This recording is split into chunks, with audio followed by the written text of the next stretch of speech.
Donc mon rôle, c'est avant tout de coordonner la sécurisation des personnes et des biens au sein de la direction de l'eau et de l'assainissement d'Angers Métropole.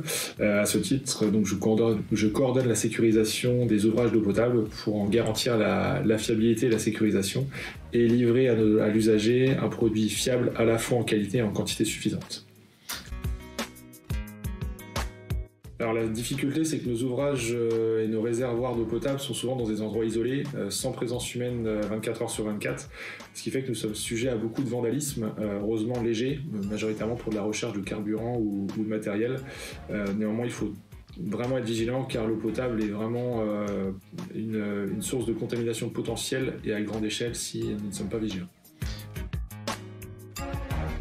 En 2018, heureusement, sans pollution grave.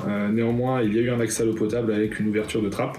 Donc il a fallu pour nous mettre tout en place, notamment une procédure ARS très draconienne, avec des analyses d'eau, avec l'isolement d'un réservoir, une vidange et une désinfection complète. Ça a été 3 longs jours assez éprouvants, avec une mobilisation humaine notamment assez importante, et avec un préjudice financier également, car nous avons perdu environ 10 000 m3 d'eau potable, d'eau traitée, plus une mobilisation humaine, ce qui fait que le préjudice pour Angers Métropole s'élève à environ 20 000 € sur cette effraction. L'objectif principal, c'est la détection précoce de présence humaine sur le site et également le retard à l'effraction. Nous avons donc couplé plusieurs systèmes, à la fois des barrières infrarouges, des caméras, des capteurs de présence, des trappes et des tampons sécurisés. Le choix s'est porté surtout sur la fiabilité mais aussi la résistance à l'effraction. Le contexte angevin fait que nous avons une réactivité des forces de l'ordre d'environ à peu près 30 minutes. C'est pour ça que nous avons choisi des produits qui nous garantissaient ce retard à l'effraction, et on va dire l'adaptabilité à nos ouvrages a également été pris en compte.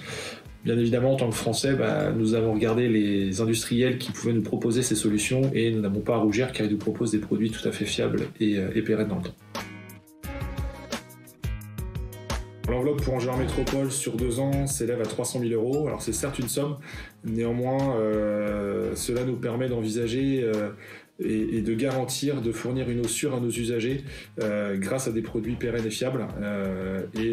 C'était une hérésie de ne pas faire cette dépense-là à notre sens.